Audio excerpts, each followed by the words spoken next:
पवित्र शास्त्राचे वाचन करण्यापूर्वीची प्रार्थना आहे. देवा, तुझा शब्द वाचत असताना आम्हाला तुझी ओळख होऊ दे.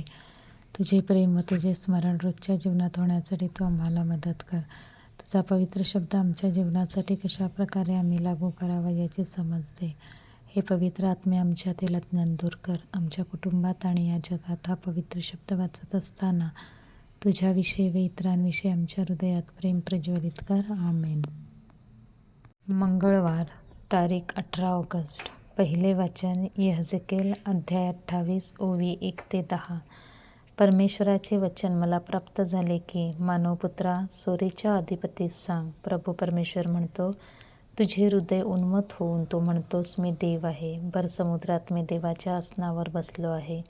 पण तू देव नव्हेस, मानव आहेस. आपले चित्त देवाच्या सारखे आहे असा तू आव आणतोस. पहा, दानिएलापेक्षा तू बुद्धिमान आहेस. कोणतीही गुप्त गोष्ट लोकांना तुझ्यापासून छपवता येत नाही. तू आपल्या अकलेने आणि चातुर्याने धन संपादन केलेस आणि आपल्या भांडारात सोन्या रुपयाचा संचय केलास. तू आपल्या अकलेच्या जोरावर व्यापार करून आपले धन वाढविलेस. या तुझ्या धनाने तुझे हृदय उन्मत्त झाले आहे. ह्यास्तव प्रभू परमेश्वर म्हणतो, आपले चित्त देवाच्या चित्तासारखे आहे असा तू आव आणतोस. म्हणून पहा, मी तुझ्यावर परकीय लोक आणतो, तुझ्यावर अन्य राष्ट्रातले उग्र पुरुष आणतो. तुझ्या अकलेच्या सौंदर्यावर ते तलवार उपसतील आणि तुझे तेज भ्रष्ट करतील. ते तुला गर्तेत उतरवतील. भरसमुद्रात वध पावणाऱ्याच्या मृत्यूसारखा तुझा मृत्यू होईल. तू आपल्या वधणाऱ्यासमोर मी देव आहे असे म्हणशील काय? घायाळ करणाऱ्याच्या हाती सापडलास तो तू देव नव्हेस, मानव आहेस. बेसुंती मरतात त्याप्रमाणे तू परदेशियांच्या हस्ते मरशील. हे माझे म्हणणे आहे असे प्रभू परमेश्वर म्हणतो. हा प्रभूचा शब्द. देवाला धन्यवाद. प्रतिसाद स्तोत्र. प्राणहरण व प्राणदान करणारा मीच आहे. हे शुभवर्तमान. मत्ते अध्याय 19 ओवी 23-30. येशू आपल्या शिष्यांस म्हणाला, मी तुम्हाला खचित सांगतो, स्वर्गाच्या राज्यात धनवानाचा प्रवेश होणे कठीण आहे. मी आणखी तुम्हाला सांगतो, देवाच्या राज्यात धनवानाचा प्रवेश होणे ह्यापेक्षा उंटाला सुईच्या नाकातून जाणे सोपे आहे. हे ऐकून शिष्य फार थक्क होऊन म्हणाले, तर मग कोणाचे तारण होणे शक्य आहे?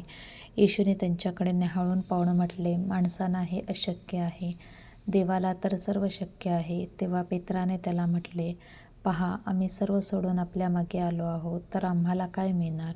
येशूने त्यांस म्हटले, मी तुम्हास खचित सांगतो, पुनरुत्पत्तीत मनुष्याचा पुत्र आपल्या गौरवाच्या राजासनावर बसेल, तेव्हा माझ्या मागे आलेले तुम्हीही 12 राजासनावर बसून इस्रायलाच्या 12 वंशांचा न्यायनिवाडा कराल.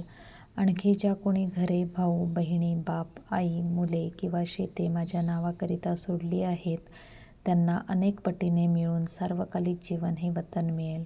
परंतु जे पहिले ते शेवटचे आणि शेवटले ते पहिले असे पुष्कळ जणांचे होईल. प्रभूचे शुभवर्तमान. हे ख्रिस्ता, तुझी स्तुती असो. चिंतन. आज येशू स्पष्ट सांगतो की धनाढ्य व्यक्तीसाठी स्वर्गराज्यात जाणे किती कठीण आहे. श्रीमंती स्वतःमध्ये वाईट नाही, पण ती माणसाचे मन बांधून टाकते. ज्याचे हृदय पृथ्वीवरील गोष्टींना चिकटलेले आहे, त्याला स्वर्गाच्या गोष्टींची तहान लागत नाही. पण जे सर्वस्व सोडून येशूच्या मागे जातात त्यांना 100 पट मिळते, केवळ या जगातच नाही तर अनंत जीवनातही. देवाची गणिते वेगळी असतात. शेवटचे पहिले आणि पहिले शेवटचे होतील. येशू आपल्या अनुयायांना मोठ्या बक्षिसाचे आश्वासन देतो, पण त्यासाठी पूर्ण समर्पण आणि त्याच्यावर विश्वास आवश्यक आहे.